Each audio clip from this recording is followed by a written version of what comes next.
Welcome back to the Sideline Live podcast. You can follow us over on Twitter and Instagram at the Sideline Live. We'd love to hear from you. On episode 57, I am delighted to be joined by co-host of the High Performance podcast, Mr. Damian Hughes. We discuss all things high performance, self-awareness, managing change, non-negotiable behaviours, culture and so much more. I thoroughly enjoyed chatting with Damian, so I hope you get something from the episode.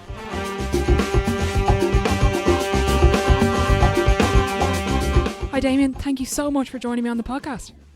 Thanks for having me, Ola. It's a real treat to be here. So thank you. I'm incredibly honoured.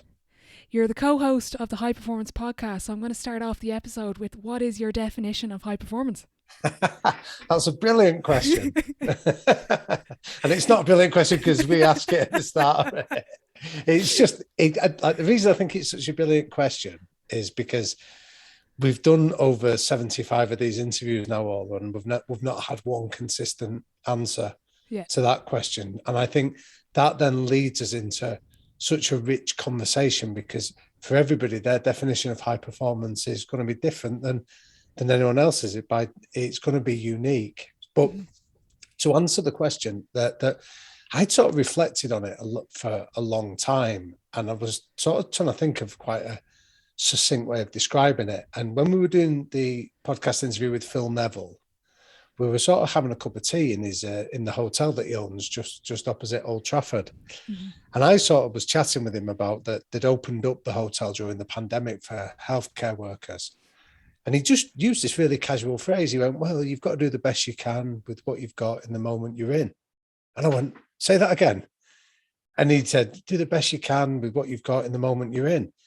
And I went, that's my definition of high performance. You've just summed it up for me, because it's a 13-word summary, but the reason I like it is because it says, you know what, for me, the best I can be might be different than yours, but it's still the best I can do. And it might be that you look back years later and go, oh, I should have done better. It's a different moment. Or maybe you have different resources in that moment. So at any one time, it's just about giving your absolute best to whatever task that you're doing. So it's a long-winded answer to your question, but that's my favourite definition of it. That's brilliant. I was actually going to ask, has your answer evolved? But do you see that answer in, let's say, a guest where they might not quote what you just said, maybe deep down, is that just the same consistent message that you see? It's just doing the best with what you can in your own situation? Yeah, I think it is, yeah. So if you go back through some of our guests, like Stephen Gerrard, his definition was all in. Whatever you do, go all in for it. Don't do it half-hearted. You know, when we interviewed the musician Kelly Jones from the Stereophonics, it was about doing the right thing every time, even when nobody's watching. You know, and so like Matthew McConaughey was like, life is a verb. You've just got to go and live it. So I think there's a theme there that for most people, it's about just be in the moment. Don't be constantly thinking, oh, is there something better around the corner? Just be, whatever you're doing in that moment, give the very best you can to it. I think that is a great summary of so many high performers. Do you think that high performers can switch off, or is it just this constant, always be the best you can be in the moment? Or can they switch off on a Friday night and have a glass of wine? Oh, wow. That's a really good question. Yeah, some can, some can't. But I think, well, what I would say is doing the best you can at switching off is high performance. So not that, like, in the book that we've got coming out, we use a phrase in it where we have sort of these sidebars called pit stops. And it's from an idea that I've long had, that the fastest sport in the world, Formula One, is defined by who manages their brakes better than anyone else. And I think that's as much about life as anything else, that not seeing rest and recuperation as the opposite of high performance, but seeing it as part of high performance is just as valuable. So, like, I interviewed a guy, a young 31-year-old billionaire who created the Whoop product, a guy called Will Ahmed. And he speaks about his absolute focus on rest. You know, like he talks about wearing sort of like these blue light glasses before he goes to bed for half an hour, and sort of engaging in meditation practices and deep breathing stuff, because he sees it as part of the process of high performance, is how you recover and rest. So I think we need to almost change the narrative or the frame of reference on this, and rather than think that switching off is the opposite of high performance, see it as part of the process. Yeah, brilliant. I actually have my Whoop on at the moment, so Oh I think dear, I'm right, okay. trying to be a high performer. But Aoife sent in a brilliant question. She wants to get your advice to people who are looking to become high performers and are starting out on their journey. Okay.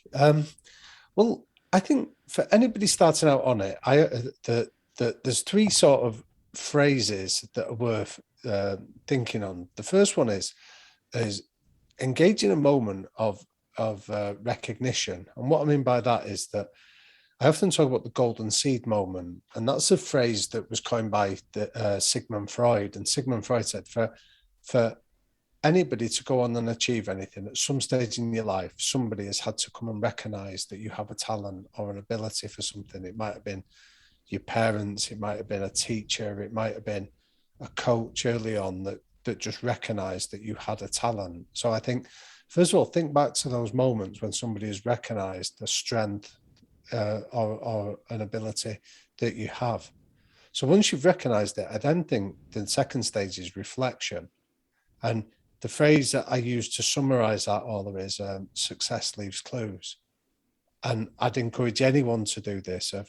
Once you've decided what you want to be a high performer in, go and look for moments where high performance has occurred in your life, where you've delivered it. It might have been, and you set the definition of high performance in that way. If you're in sales, it might be the best customer relationship you've ever had. If you're a sports person, it might have been the best goal you've ever scored or the best performance you've ever done on the field.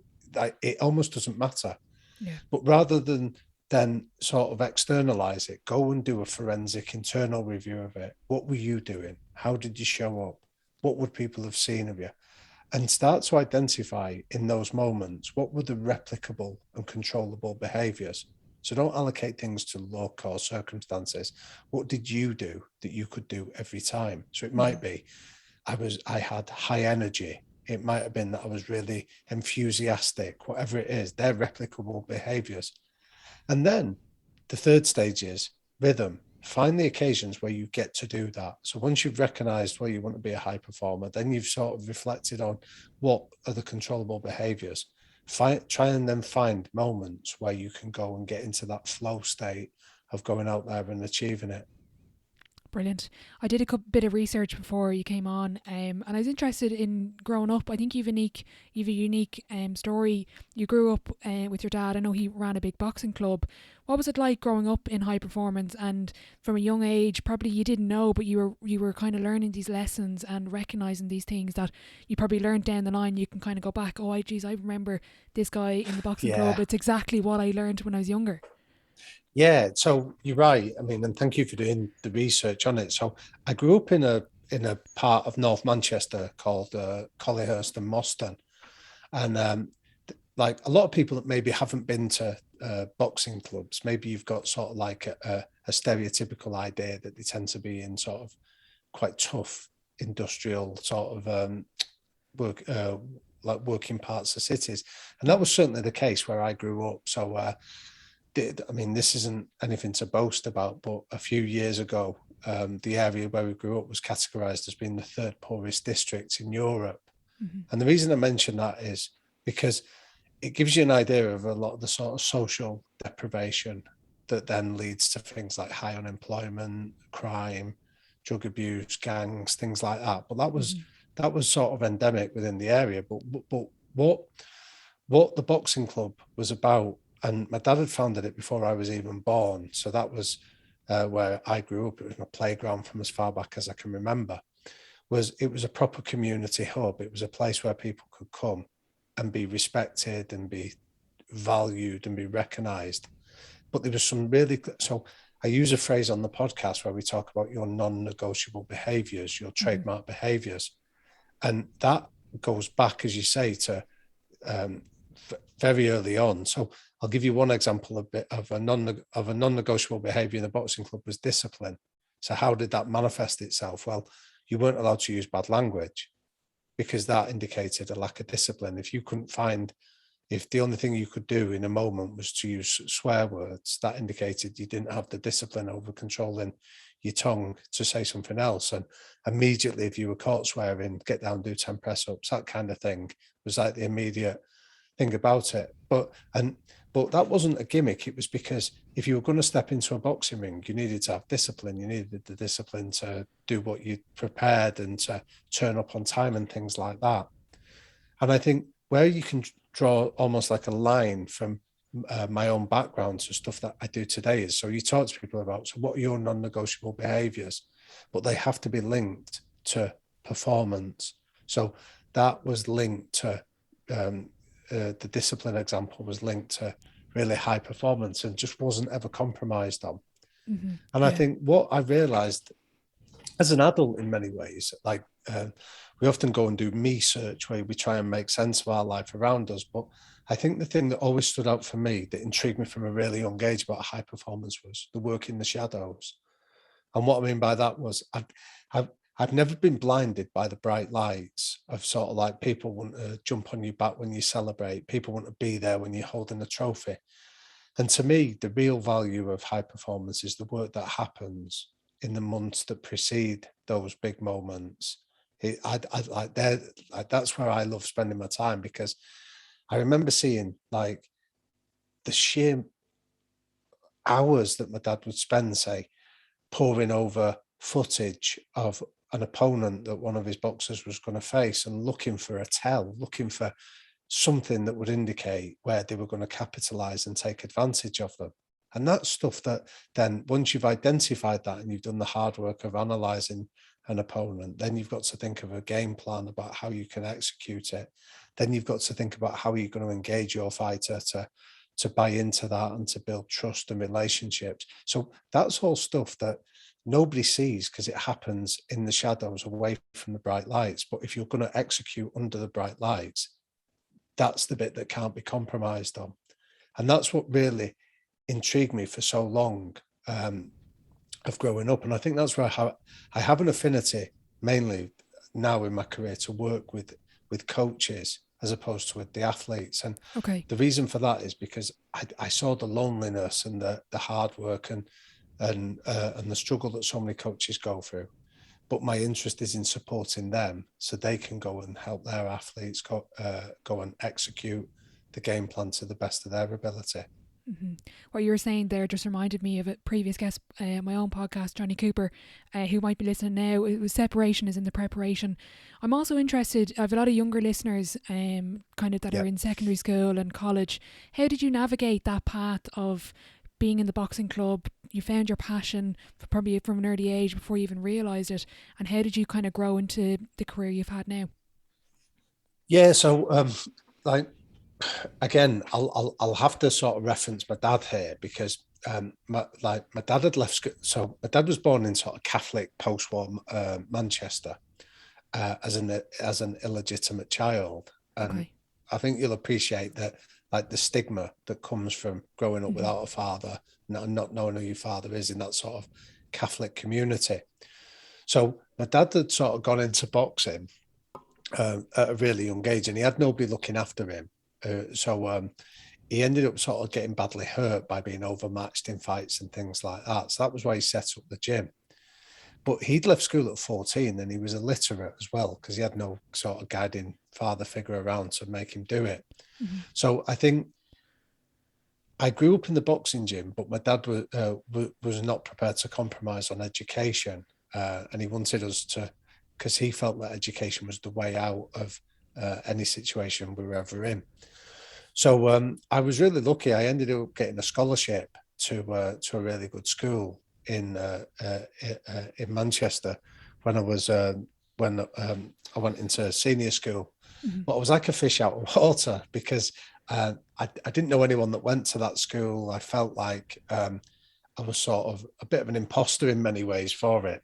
Mm-hmm. And the only thing I could do to try and fit in was sort of be a bit of a dick, if I'm honest. So so long story short was I ended up getting expelled from the school when I was in my third year. I'd sort of got a reputation. If anyone said anything to me, I'd just lash out. Okay. And I think the school just got fed up of me sort of fighting and getting into different trouble. So I got expelled. But there was a nice story to this that I was also an altar boy. Says near where I grew up. Now those two things don't sort of square up. That I was sort of being like school thought I was a bit of a harem scarum, but on a Sunday I was serving mass at our local church. And just before I ended up getting expelled, there was one day I was serving mass on a Sunday evening, and like a teacher from my school came in, and I could see him doing a double take, where like thinking, this guy's a bit of a dick, and yet there he is on the altar looking as if butter wouldn't melt.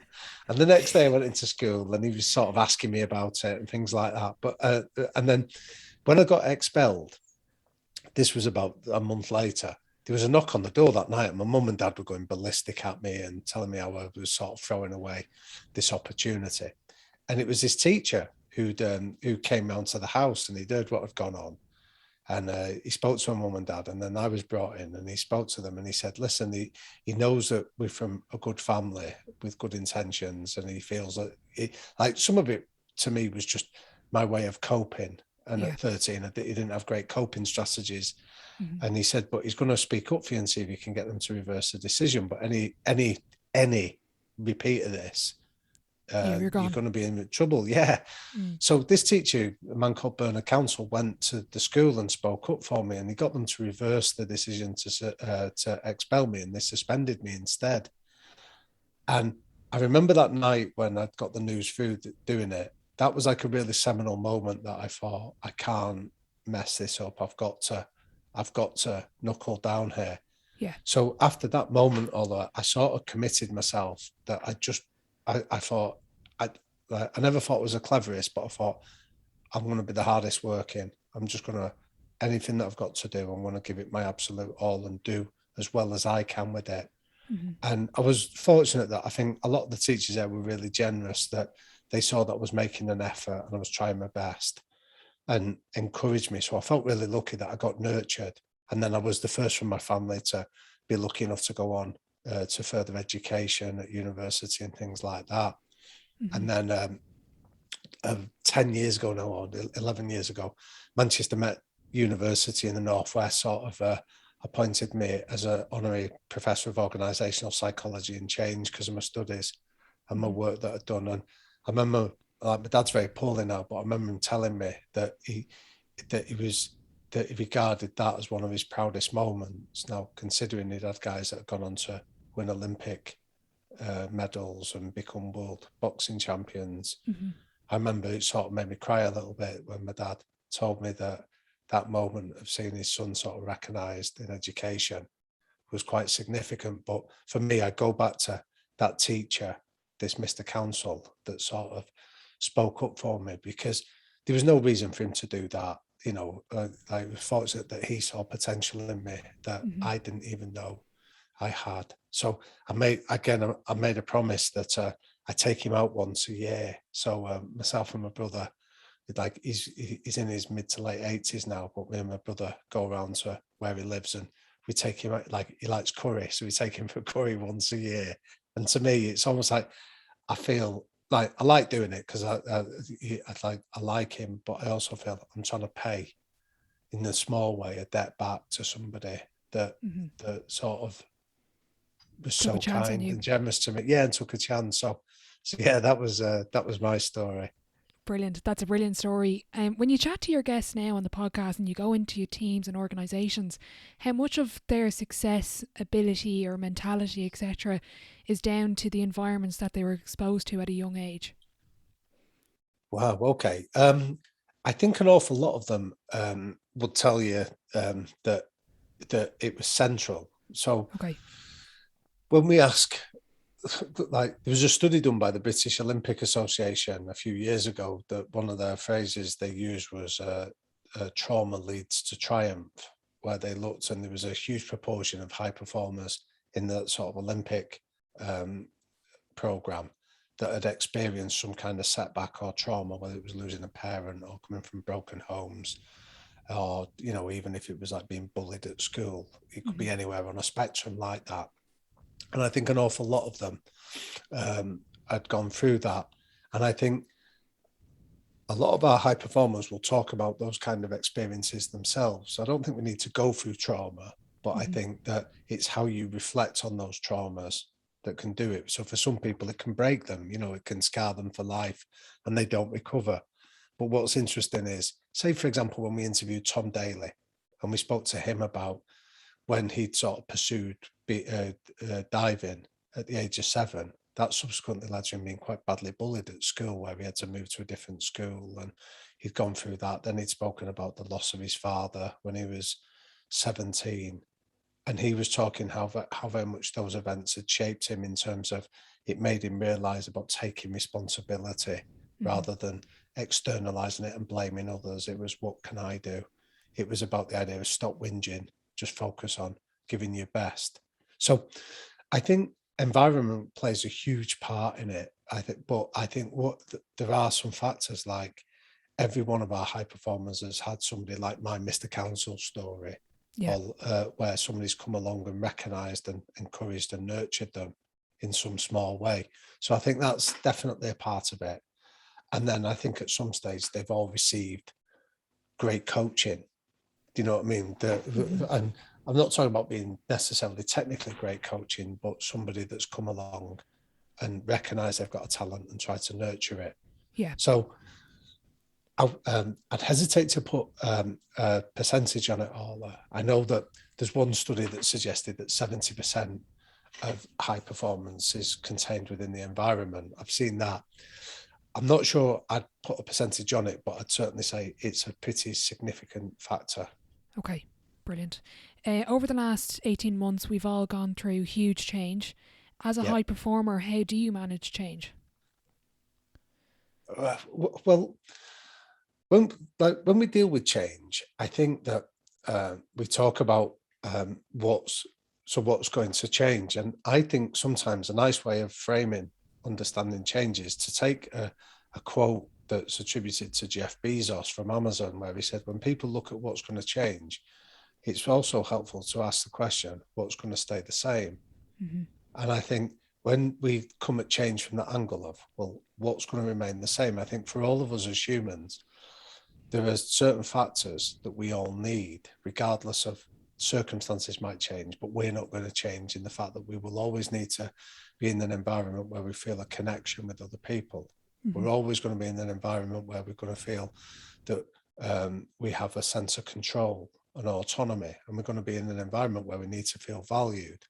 So those three factors are not ever going to change. And I think, like, if you think about the last 18 months during this pandemic, look at the factors when we talk about isolating, or when we talk about being in lockdown, there's an immediate threat there to our sense of belonging. We need to still connect with people, that we feel that we're part of something bigger than ourselves. I mean, there's all kinds of studies that said the biggest predictor of mental health issues like depression is when we feel isolated and alone. So I think how I've done it is I've sort of really spent time with the people that really count in my life, whether like my relationship with my 2 children has been like a real blessing during this lockdown. That prior to this, I'd spent an awful lot of time traveling, and yet being at home and being around with them has felt like a real privilege. The sense of value, being around people that sort of recognize what you can bring to a situation and are not afraid to give you feedback, good and bad, about where your value can be increased. And then just giving yourself, I think what I've also done is the sense of control, giving myself time to not do stuff. When we were talking before about recovery, just being a bit kinder to myself, and having time just to stop, reflect, occasionally just wallow in feeling sorry for yourself a little bit, can be all really valuable tools to then put you in a position where when you feel ready, you can go back and do the best you can. Mm-hmm. In Ireland, I think we've a pretty unique sport here. Our national sport, Gaelic Games, is completely amateur. So the country's elite athletes compete and commit to a professional lifestyle while maintaining a full-time job, and they it's incredible, isn't it? Do you know about it? Yeah. So I've been over to Croke Park. So no, I've brilliant. I am aware. I appreciate you explaining the context, but no, it's incredible. I think the level of commitment that for all of those GAA sports do is just mind blowing. How what's your take on that kind of dual career? I know Phil Neville spoke about it with the English women's team. A lot of them have a dual career. And how do you balance, yes, a performance on the pitch and then trying to perform in your full-time job as well?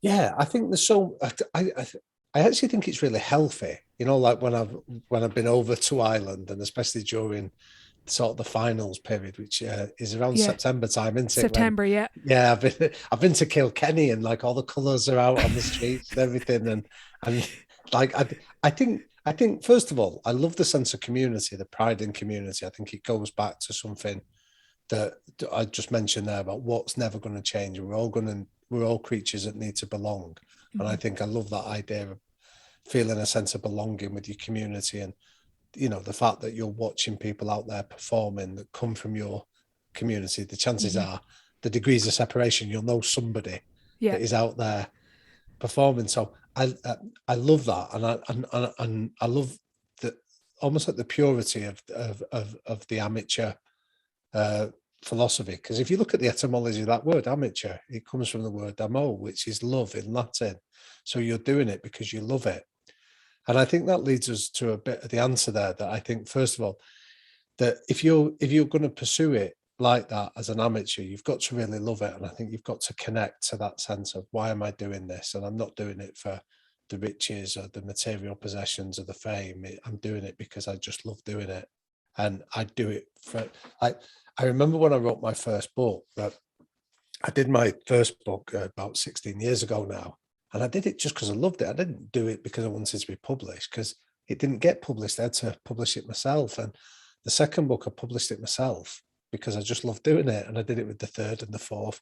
And then eventually a publisher came along and offered me the chance to write a book for them, which was great. But I remember thinking, I would be doing this just because I love doing it. I'd be doing this even if nobody read the book or nobody wanted to do it. I've done it because I like the idea of trying to express my ideas in a creative and accessible way.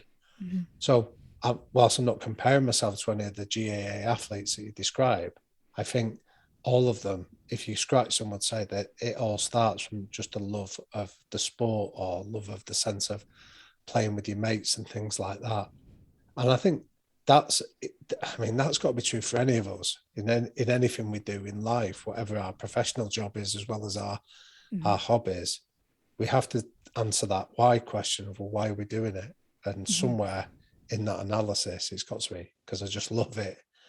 And then I think there's so much stuff there that you can take that is replicable in sport, that manifests itself in real life, and vice versa. So again, to go back to my own upbringing in the boxing club, I've written about this in the new book. There's a guy I work with who was always 5 minutes late. Everything he ever did, he was always 5 minutes late for, and he'd always have. And what he was brilliant at doing was masking it. So he'd walk in 5 minutes late, and then he'd make everyone laugh with a funny joke, and everyone laughs. And by the time you've stopped laughing, you realise you were still 5 minutes late, and he was just a master of doing it. So, and everything was always 5 minutes late, and you challenge him. But then eventually, when he was in the boxing ring, like, he didn't have that discipline to just stick to a game plan. That when he got put under pressure, when he was exhausted, and when he was reaching into his memory banks for, how do I get through this? He had no examples of it, because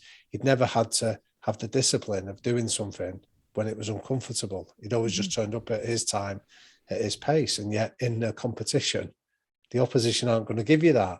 So I think there's so much stuff that your GAA athletes, that if I was an employer, I'd be looking at the characteristics that they're demonstrating out there on the field, and the replicable things of discipline, good habits, being a good teammate, that are inevitably going to spill over into their professional lives. That's a brilliant answer. I had a great question in from Jenny. When you approach new environments, how do you approach new environments, and do you have any examples of people you've worked with that were off the mark, and how did you support them to get the conversation going? Oh, okay. I think so. When I'm lucky enough that I've been around a number of high performing environments, and I think what what I'm fortunate to be in a position of, all is that I'm often invited in. And so I take it as a real privilege to be invited in there. So I think I go in with a respect and a deference for everybody in that situation. So what I mean by that is I'm not turning up as a smart ass claiming that I've got any answers and I'm going to tell you how to do it. One, that's not my nature to be arrogant like that. But also as well, I think you'll quickly be turned around and sent back out again. So I think just going into an environment like that, first of all, starting with that quote I used earlier, success leaves clues. Look at what they're doing well. Go into that environment and see things that you think are really powerful, that you really like, and be curious and open-minded that it might not have been something I'd have thought of, but if it's working, who are we to judge in any other way? So I think that's always the approach of starting to look for moments of success and work out what are the controllable, repeatable factors of that can be taken away. In terms, but the second part of the question that Jen asked was what? It was is there any example of an organisation or people you've worked with that were off the mark, and how did you support them?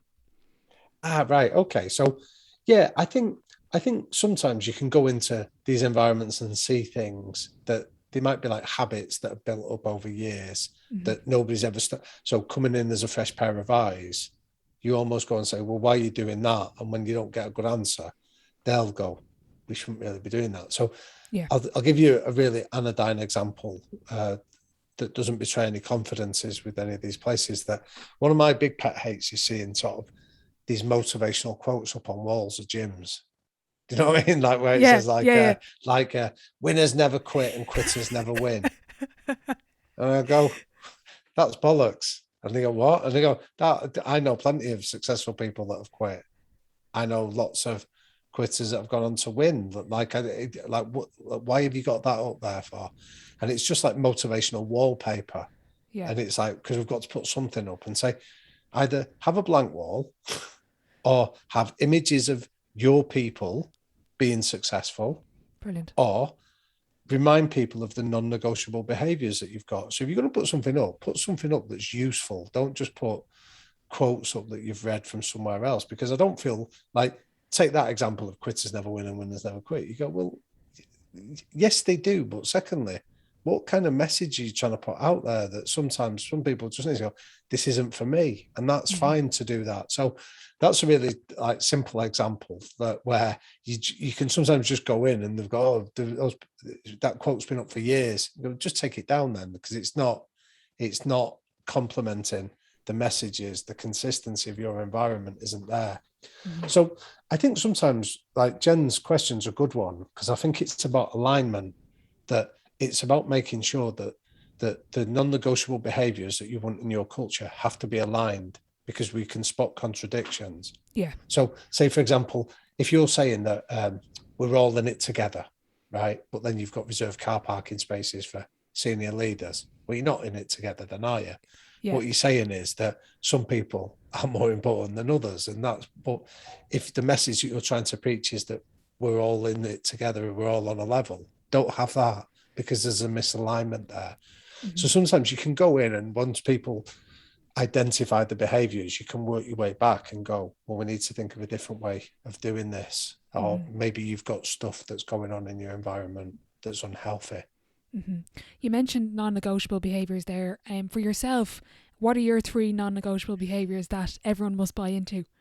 Yeah, so I've reflected on this a lot, and they've changed a little bit in the last 5 years. So I'll tell you what they are, and I'll explain where they've changed. So the first one I have is about being kind, which might sound a bit twee. I'm conscious when I say it, like it's like, oh, where's he going with it? But what I mean by that is I talk about kindness in terms of starting by being kind to myself.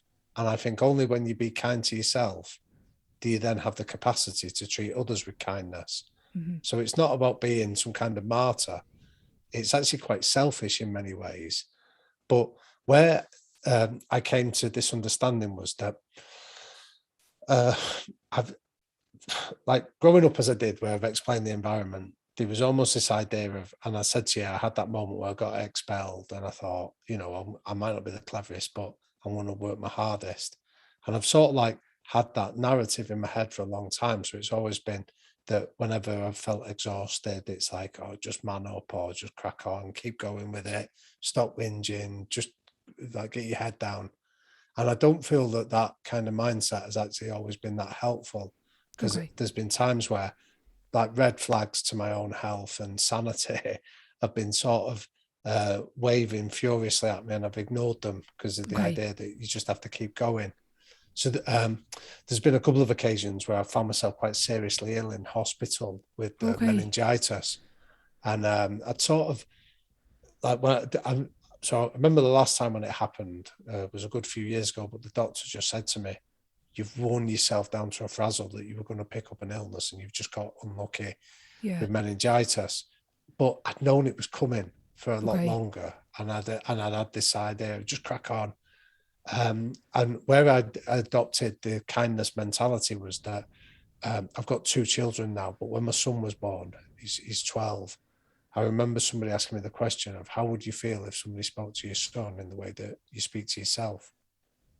And that question sort of knocked the wind out of my sails and made me feel it was that, like, it really upset me. I thought, geez, I'd hate that. So, and then I thought I'd better start role modeling better behaviours to myself, so that my children see it. And that then, and then once you've got that, it allows you to make decisions. Like I came off social media a couple of years ago, so I very rarely spend time on it now. And partly was because I didn't feel it was a particularly kind environment. You know, when Okay.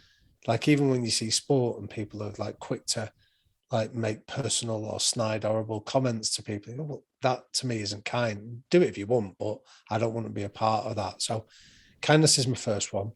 I'm giving you long-winded answers to It's all this. right. It's Is all that all right? right. My second one is have a laugh, Okay. because again, when I think back to my own education experiences, when you think back to what were the lessons I enjoyed, and they were inevitably the ones where you're having a bit of a laugh, where you're having fun, you're engaged, you're enjoying it, and it's not a coincidence. They were also the ones where I felt I learned the most, where I really engage with the topic. So I think in any situation now, I often think, how can I have a bit of fun with this? How can I look forward to it? Because I feel if I do that, I'll give my best and I'll enjoy the experience from it. So that's a non-negotiable. And then the third one is to try and make a positive difference in every interaction. And this comes back to, it was a quote from the boxing club growing up where my dad said to me once, he said, if nobody would notice your absence, that would mean your presence hasn't made a difference. Wow. So if you weren't there and nobody gave a shit, that would mean that you didn't offer anything in the first place.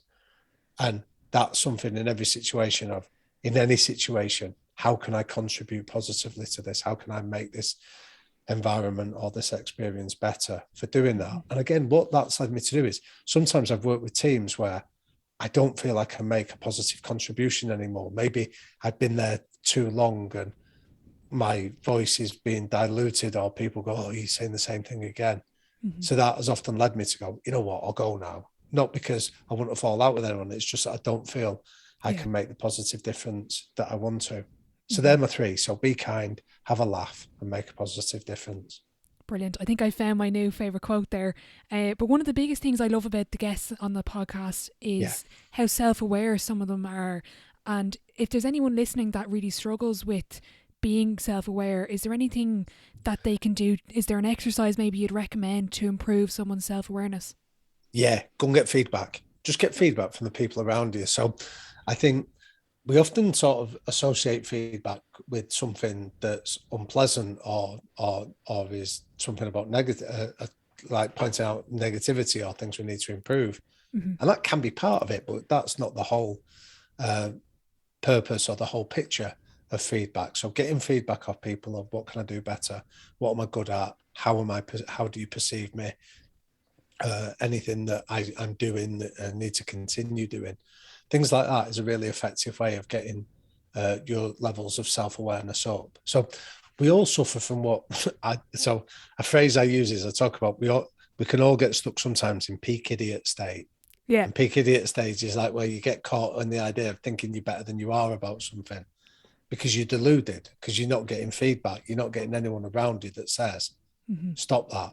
So the example I use when I talk about peak idiot is if you think of programs like these talent shows like X Factor, like I very rarely watch them. I can't really stand them, but the bits that if I'm ever in a room and I can see that it's the early stages, you know, when people turn up in the early stages, they're the bits that I'll watch, like most people do, because it's funny to see someone stuck at peak idiot stage. You know, where they go, oh, I'm going to sing like Mariah Carey, then sound like a cat being kicked around the room. You go, well, it's funny to look at, but then you go, they've not had feedback from where's your family or your friends or somebody that just says, this isn't for you.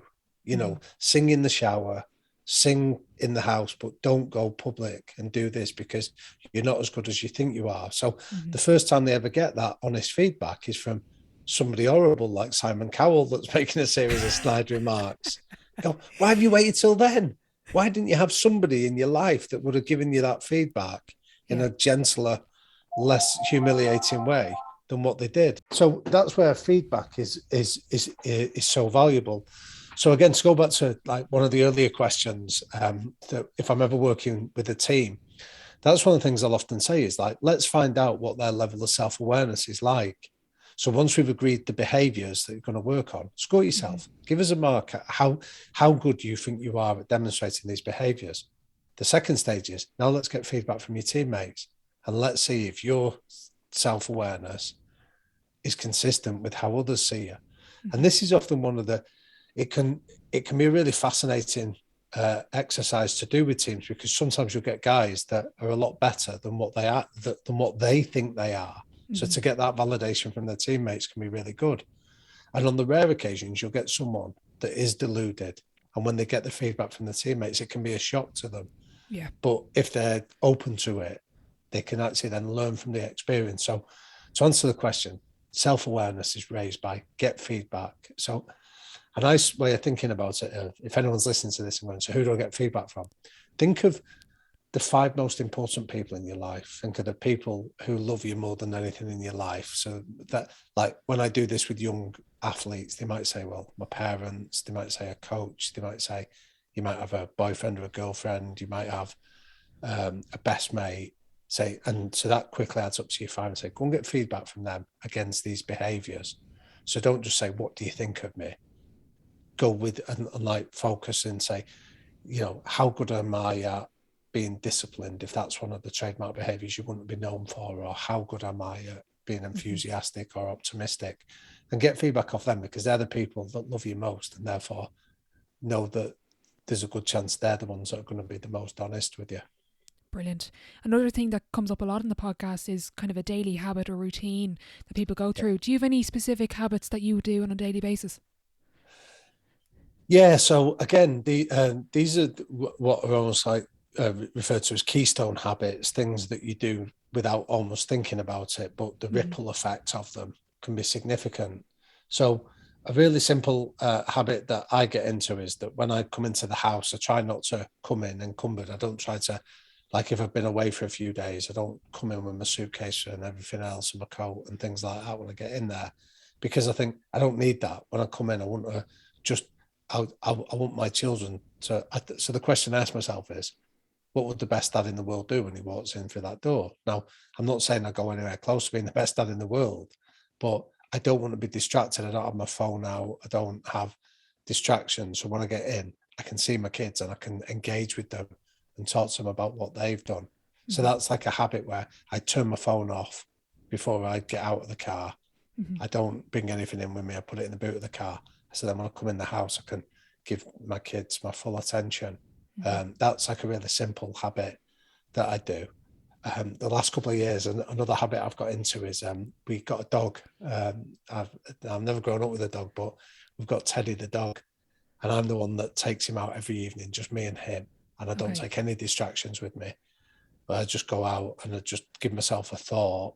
I might think about, like when we've been writing the book, how am I going to explain that, or an angle will come at, and then I go for a walk with Teddy, and that's often a really good way of just having time on my own to process and sort out my thinking.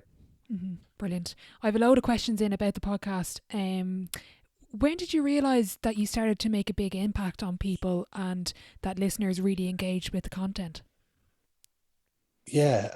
Well, if I tell you the origins of it, that might help answer the question. So, I'd met Jake Humphreys, who me and him co-host it, and I'd met Jake, and Jake's story is really interesting. That he grew up in Norwich, and he'd found himself being badly bullied at school, and I think those experiences had shaped him so that he's gone on to have a stellar career in broadcasting. So he was the host of Formula One on the BBC. Now he's the face of sort of sport for BT Sport, and he had this idea that he wanted to give back. Yeah, he was very pure in his intentions, that he felt he wanted to help kids. I think a bit like what he'd experienced. Yeah. And as he's gone through his career, he'd sort of found himself surrounded by all these uber talented people, and he'd ask the question like, well, what's the secret? What do you have that nobody knows? And what kept coming back time and time again for him was, there is no secret. It's about hard work, commitment, discipline, and all the stuff we're talking about. And I'd seen that from the other side. So my work in the shadows, from growing up as a kid through to working in sport, I'd seen there's no secret to this stuff as well. So we both reached the same conclusion, but from slightly different perspectives. And we sat down and said, how do we make something then where we can almost reveal that to people and give back to people this idea? We're going to speak to people that we know, reveal there's no secret, there's patterns that you can take away and apply. So we set off with this idea, and what we did was we made a list of guests that we both knew, people we'd been lucky enough to know, or in my case to work with, where we had that relationship of trust, and we sat down with them and chatted. So we had no real idea where it was going to go, but I think what happened was then we put the first series out, and then other guests heard it and went, oh, actually, I think I'd be happy to contribute to that. So to answer the question, I don't feel like I've ever really reflected too deeply on the impact that it's had on people. And part of the reason for that is because I don't control that bit. Okay. What I do control is the input bit of who we speak to, the nature of the conversations that we have. And I feel like I've been learning, like I've never sat and done a podcast before. I've never sat and, you're really skilled at it, but I've never done what you're doing in terms of asking questions and doing this beforehand. So like I'm sure you found, Ola, it's a skill, isn't it? There's an art to it. And I think that when I first did it, I was thinking, I don't know how to do this. And so I've sort of been trying to learn on the job in many ways. And I've not really focused too much on how it's been received. And that's not to be arrogant or rude. It's just that, like, quite early on, I remember somebody writing to the podcast to say, get rid of that mank bastard that you've got on it. And well, and I'm going to say I can't remember the reasons, but I can remember the reasons they said it. But I found it quite hurtful because it was like, I'm doing the best I can at this moment in time. And I look back on some of it and go, would I have done it differently? Yeah, it's a different moment now. I've maybe tried to learn or improve and things like that. So I've deliberately not tried to focus too much on the impact, but more on my contribution of how I can do the best I can in that moment. Brilliant. Yeah, I love the way you reflect back, because I've listened back on a couple of my episodes. I'm like, why didn't I ask this question? It's like it's ever evolving. For yourself, what's been the biggest takeaway or lesson you've learned from doing the podcast and speaking to the guests? Yeah, I think there's, like, when people say to me, like you might meet somebody like Toto Wolff, the head of Formula One, and he's a bit of an enigmatic character, and people go, oh, what's he like? And you go, dead normal. And they go, what? And it's a boring answer, but actually, I think the boring answer contains an awful lot of wisdom within it. And the reason I say that is because these guys that we're interviewing are not getting high on their own supply. Like, they're not sort of walking into a room and thinking that they're better than they are. They're not walking in there with an arrogance or a complacency or a sort of looking down the nose at anybody. And I think that's their genius, because that means, one, there's a humility, so they're always open to learn. Two, they're because they're like us, they've learned, so they want to help other people learn. And then three, I think it just means that they don't get outside of their frame of, expertise. So I'll give you a really simple example, right? When we interviewed Dylan Hartley, the former England rugby captain, like, so when he walked in the room, he actually made a comment to us. He went, "Oh, he said, I've met loads of people like you before." He said, "I've chewed them up and I've spat them out." And it was like, "Oh, shit, that's interesting." And then, like, I said to him, I said, "Why would you feel the need to say that, Dylan?" And he went, "Oh, well, they're having a bit of fun." And I went, "Yeah, but let me explain the impact that has. It makes us then suddenly feel like we're on the back foot, or we're trying to, like we're in some kind of confrontational situation with you, and we're not. That's not our intent." And he was like, "Oh, right, okay, yeah, I see." And he couldn't have been kinder or more generous. Do you know what I mean? But Yeah. But we get into that situation with him, and then what intrigued me about him was when we were speaking to him about rugby, he was really smart and eloquent and sort of illuminating. But then when he'd just recently become a father, and I said to him, how do you think you're going to take this stuff and apply it to your kids? And that was the moment where we went from his area of expertise to something he didn't know. And he went, "I don't know." Mm-hmm. Sorry, what? And he went, "I don't know. I've never been a father before. I've never had to think about that or apply it to my kids." And I think there was a genius in that, because what it showed you is that I'm sure you've met lots of people, all like I have, that say like they've been successful in one part of their life, Yeah. and then they have an arrogance that means they're entitled to talk about any topic and everyone has to listen to them. Do you know what I mean? Like, you might have been I could a think good of a few people. footballer. Yeah. So you Yeah. might have been a good footballer, and then suddenly you're talking about politics, or you're talking about business, and you go, "What the fuck do you know about that?" You know, or like I've met like people that have made like millions in business, and then telling you how they'd run the country and how like a football manager should do it. And you go, "You're entitled to your opinion, I get that, but you're not an expert on it. You're an expert in your business, and that's where your circle of competence lies." But this is one of the things that I think our high performers don't get caught up in, the idea that because they're down to earth, they don't get caught up in thinking because they've been a successful football manager, they would be a successful politician or they would be a successful business person. So they know when their circle of competence stops, and then they go from there to, "What do you think? What's your opinion? How would you do that?" So they're open-minded, and that then it's like that virtuous circle then of they're humble enough to realize that and open-minded enough to want to learn off others. Mm-hmm. Multiple people came in with kind of the similar question, and you've kind of answered it there for me.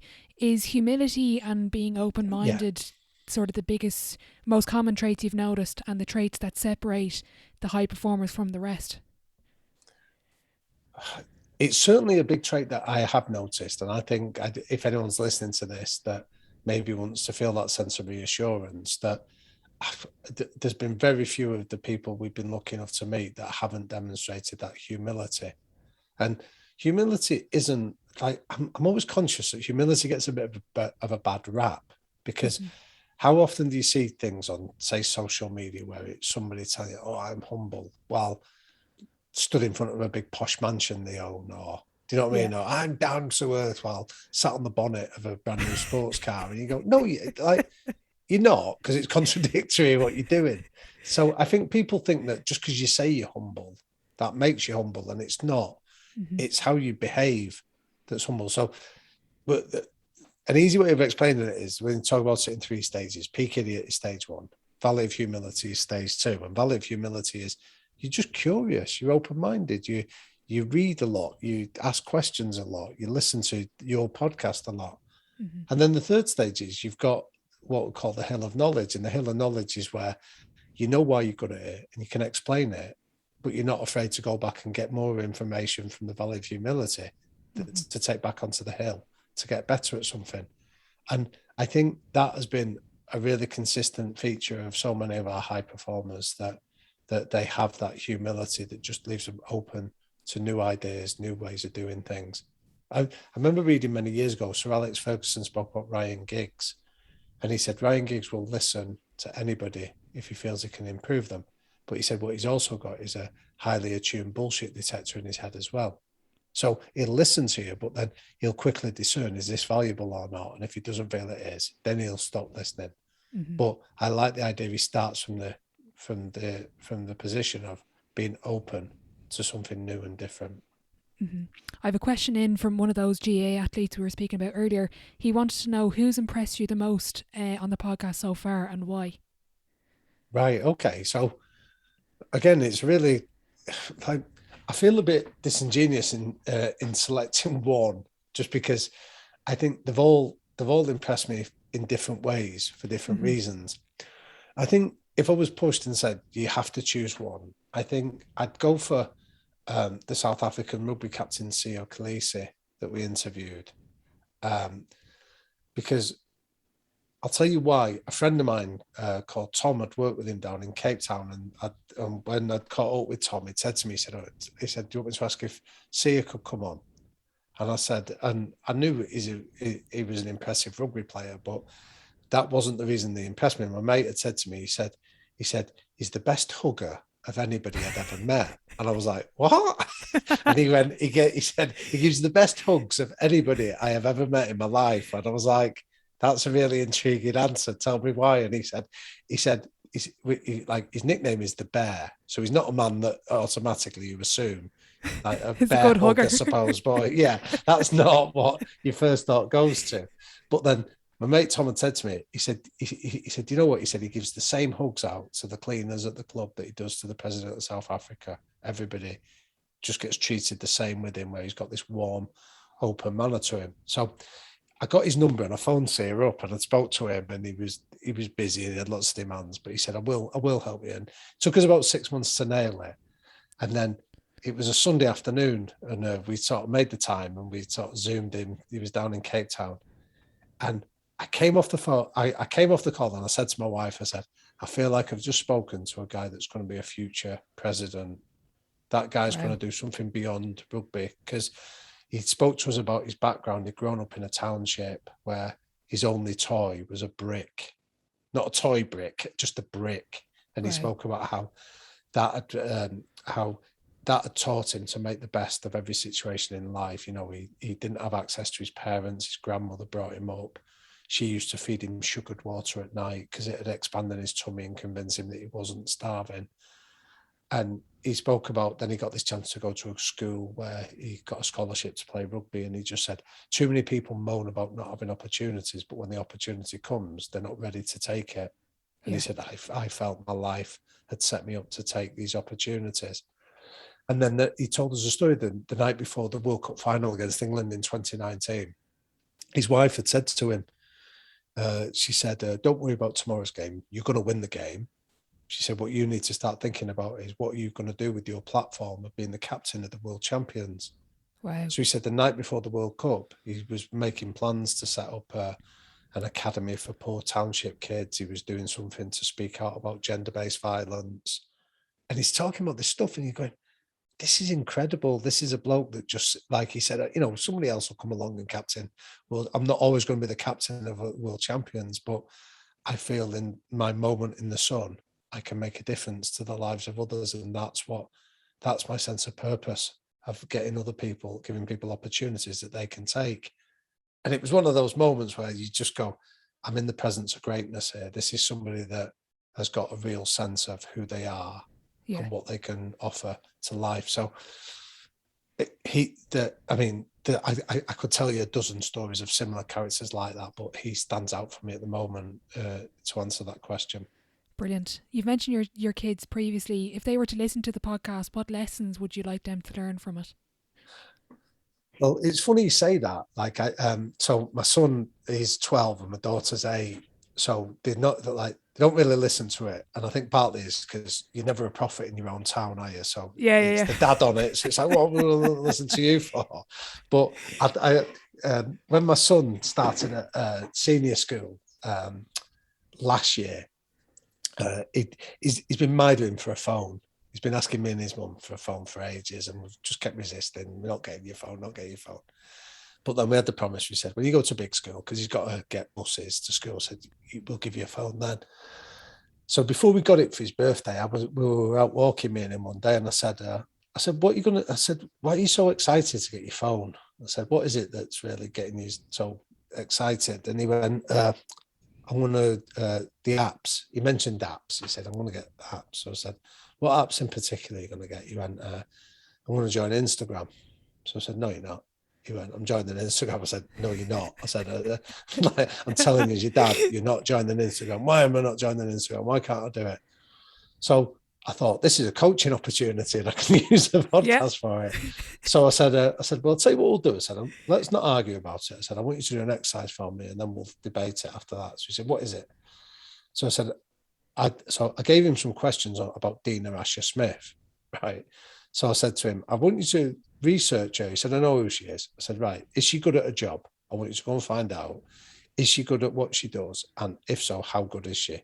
Second thing I want you to tell me is, do you think that she's attractive, right? So do you find her physically attractive? Then tell me, what kind of shape is she in? So is she physically adept? Yeah. Then is she, do you feel that she's successful? Does she attract sponsors and things like that? So just gave him sort of questions for an 11-year-old boy to reflect on.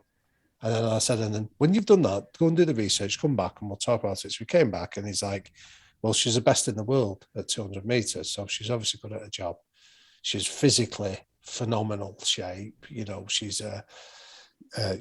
incredibly attractive. She's got a great personality. She's got sponsorship. So we identified all these positive things. And then I said to him, let's listen to this bit of the podcast, right? Because we'd interviewed her about a month before.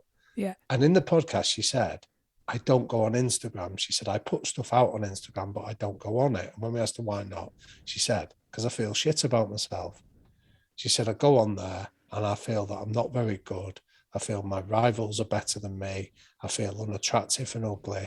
I feel that I'm generally just failing at life. She said, so I just realized, why would I do that to myself? So I'm not going on it. So I said to my son, I went, right, you've identified externally all these positive characteristics about her. And yet she's telling you she feels shit about herself, despite all that evidence, by going on social media. So I said, what do you think Instagram is going to do to you as an 11-year-old adolescent boy? How do you think it's going to shape your view of yourself and the world around you? If she's a girl in her mid-20s that's got the world at her feet and she doesn't feel great about it, what are you going to do? And he went, I won't go on Instagram. So that was one of the few occasions. Yeah, it did. Well, I think it did. He might be on it secretly, but the point is, so that's one of the few occasions where I've tried to use it as a force for good to say, don't listen to me on it. Listen to somebody that you're aware of, that you look up to, and see what they're doing on it, and see the difference it's made. So they don't listen to lots of it, but that's the one occasion where it's coming incredibly handy. Brilliant. I had a really good question in from Nadia Power. She's an Irish Olympian. She's actually a massive fan of the podcast. She wanted me to thank you, Nadia. Yeah. Thank you. She wants to know, what's been your standout or favourite golden rule for high performance? Well, the one that always sticks out was when we asked this question, I can hear his voice in my head now, that when we did Matthew McConaughey and we said, what's your one golden rule for life? And he went, one golden rule for life. And he started rubbing his hands. And I remember thinking, that's an Oscar winner sat indulging our question about high performance rules for life, that I just thought was brilliant. So partly for the sheer novelty of having a high performance life said to us by Matthew McConaughey, just because it was him saying it, that I loved. But like, he had a great one that really made me laugh, like, to expand on it. Once he sort of got beyond him sort of doing it, he said, my mum's really big on golden rules. And he said, my mum's golden rule is do unto others as you would have done unto yourself. And he said, but I've got a flaw in that argument. He says, what if they don't want to do what you want to do? And it was like, yeah, great. I love that, because what I think he's articulating is, see things from somebody else's perspective, not just from yours. Step into their world, not just apply your view of the world on them. And I think that speaks very much to the heart of myself, and I'll speak for Jake on that one. I think it does for him, that I think we try not to get into judgments on people and instead try to empathize, because I think if you can empathize with somebody, you try to step into their world and say, why does it make sense to you? If you're making a judgment, you're saying it doesn't make sense to me and I'll tell you why. So there's no learning in judgment, but there is real learning in empathy. And I think Matthew McConaughey's one golden rule, that in terms of the challenge to his mum, articulates that. Fantastic. We had a question in from Brian O'Loughlin. He wanted to know what's your plan or vision with the podcast, and I guess you're kind of turning it into a high performance brand. So what can we expect moving forward? Right. Okay. So we've got the book coming out on the 9th of December. And I don't know about you all. I often feel uncomfortable, when like people turn up and start plugging books and products and things like that, because that's not who I am, and I really feel a bit uncomfy with that when like, oh, buy my book, because that's not what it's about. And I think this was a big driver for us in the podcast, that we put it out there for free, that it's not behind a paywall, not charging anyone to listen to it. Similar to what you're doing with this, that you want to make a positive difference to people, and if you can give it to them, that should be your driver. And it's interesting that we get people criticizing us because we have adverts on the podcast, and we go, we've not made a penny off the podcast. Jake and I haven't made a penny off it. Okay. But there's people that work on it, that like on production, that need to be paid. So we need advertising to pay those people, but we're not making money from it. And then people go, oh, you've sold out. No, I'm not sold out, because it's still free. So I think we're both committed to sort of keeping the podcast for free for people. So the book is just a way of helping us continue to do that. And then we've got something called the High Performance Circle, where people can do like, so you can see like sort of like short talks from experts, you can see keynote speeches, you can see exclusive podcast interviews that we've done that are on there. And again, that's free for people to be able to access it. So we come from a place really where I suppose if anyone's listening to this, it's easy to be cynical and go, well, what are they getting out of it? I think we're both just really driven by the idea of trying to make a positive difference. So to put as much of this stuff out there as free as we can. And then things like the books just help us to continue to do that. And the circle then helps us to do that as well. Exactly. So we've got that. There are plans to do live podcast tours in early part of next year. So the idea with that is that we'll go and do live interviews where people can come along and be part of the audience for the interviews. So there's dates. We've been discussing dates. They should be out soon enough. In the early part of next year, where if there's interest, I mean, we'd love to come over to Ireland. I don't think we've got a date in there yet, but if there was interest there, if people are interested and want to let us know, I can pass that on to the people that are going to be helping us get the dates in. Because I think part of it is that the producers want to know, would anyone turn up first of all? And I'll definitely be there, Damian, front row. Oh, well, we'll get you in, Ola, don't worry.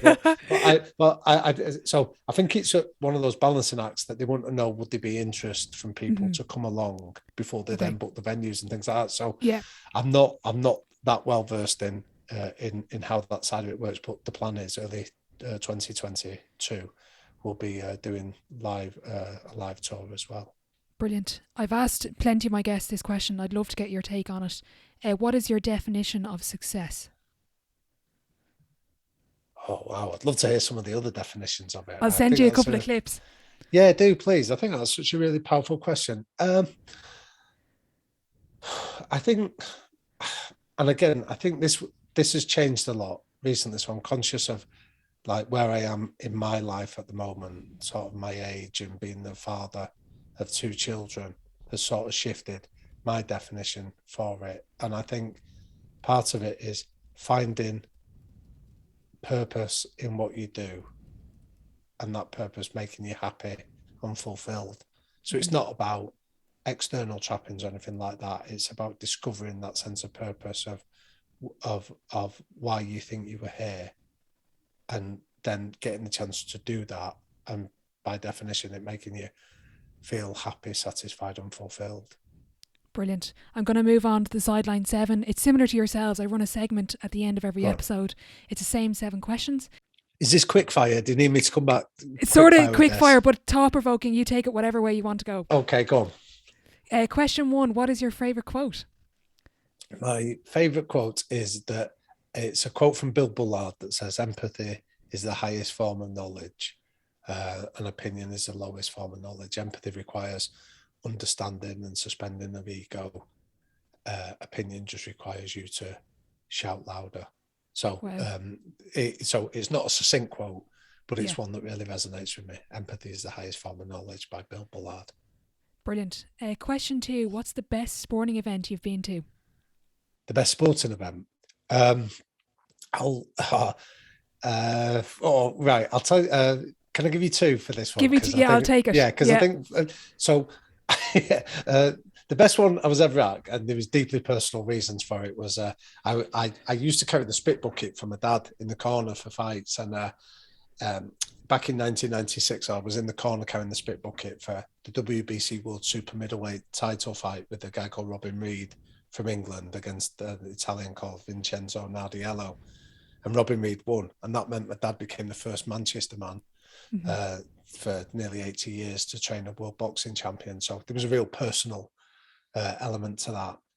But the other one was when I was 14, I got into going with my dad early on, and there was a European title fight at the GMEX Centre in Manchester, and there was a boxing promoter called Mickey Duff who put on the show, and he came round, and I was sort of just tidying up in the dressing room with my dad of his fighters, and this Mickey Duff said, the ring card girls, the girls that walk around and tell you where on it is, they'd let him down, and he was looking for anyone to do it, and I put my hand on him and said, I'll do it, I don't mind it, because he offered £20. So I ended up being the ring card girl at the GMEX Centre, right? And I'll tell you what, if you want sort of like seminal experiences for a young teenage lad, getting into a ring with, like, I was wearing my tracksuit and I sort of clambered in the ring, and 8,000 people stood up as one and booed.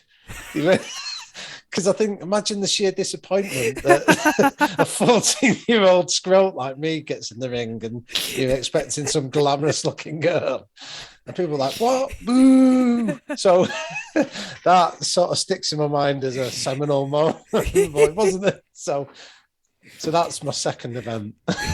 That's probably the most unique answer I've had so far and probably will ever have. Question 3. What's been the biggest setback or challenge so far in your career, and how did you react to it? Oh, wow. Yeah, I've had a few. I've had a few in the last few years as well, where I've sort of got myself in scrapes that have sort of made me sort of reflect a little bit and think about who's most important to me. I'll give you one. A few years ago, I snapped my Achilles. Oh. And it was horrible. It was really sort of I've heard brutal. It's horrendous. Yeah. Oh yeah, honestly, it was like there was no dignity or grace in the way I responded. It was sort of, I was on a training field and I snapped it, and I remember sort of crawling off and like being in absolute agony. And I think what that made me realize on the back of it was that I worked like fury, that I didn't let anything go. I had commitments and I carried on doing it even while I was in agony. Mm-hmm. And I realized that I was sort of losing sight of being kind to myself. So one of my non-negotiable behaviours, I said earlier, was being kind. And I didn't feel that I was being kind to myself when I'd done it.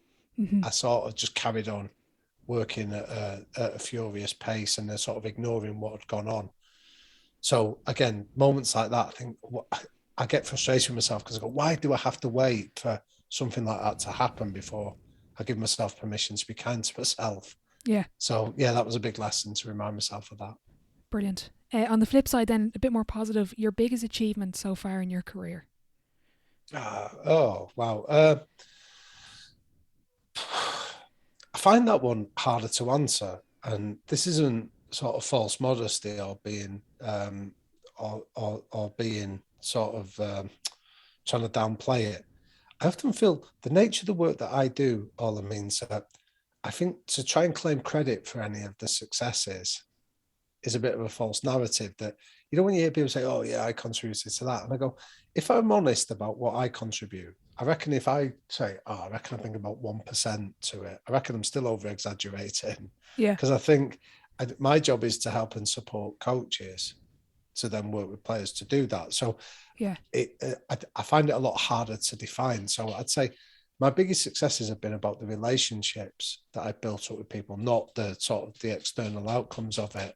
Yeah. So I feel like the successes of working with people that I feel like I've been able to make a positive difference, that I've established a long friendship with, are the ones that are the things that I'm proudest of. I think when I'm sort of on my deathbed, I'll think back to those relationships, not the occasions where like trophies were being won or anything like that.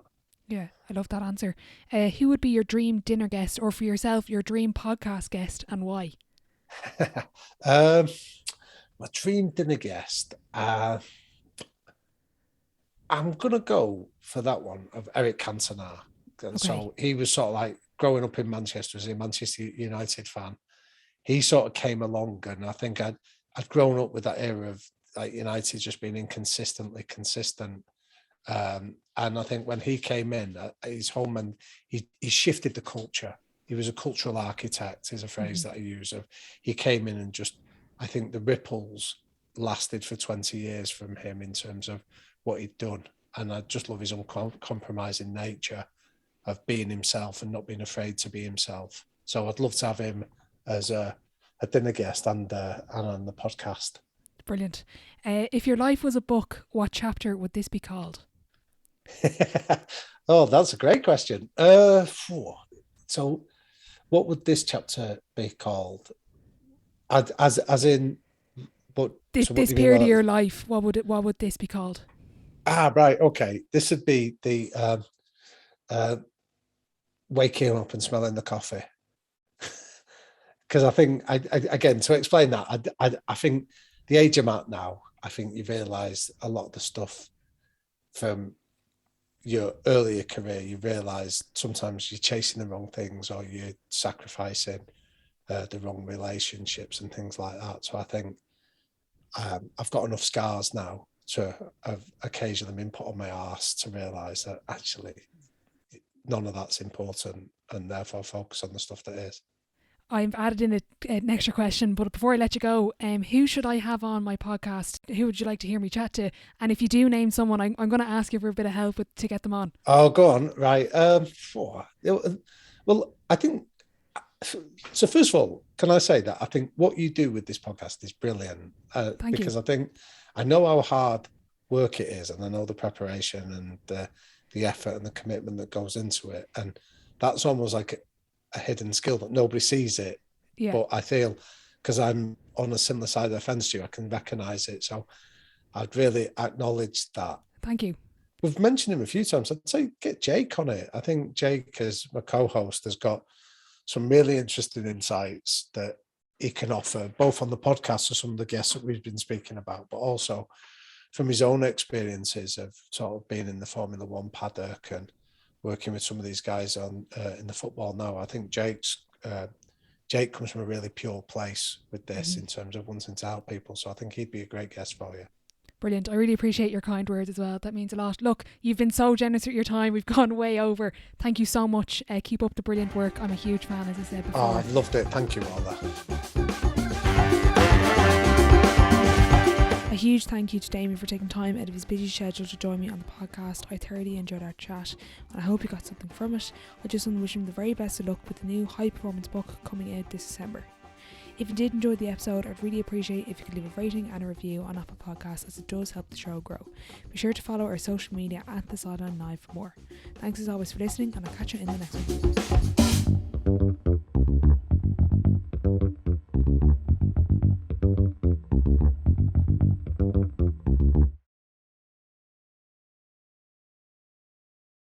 If you did enjoy the conversation, or you did take something away from it, please do let me know over on Instagram or Twitter at The Sideline Live, and I'd really appreciate if you could leave a rating and a review, as it does help the show grow. Thanks as always for listening, and I'll catch you in the next one.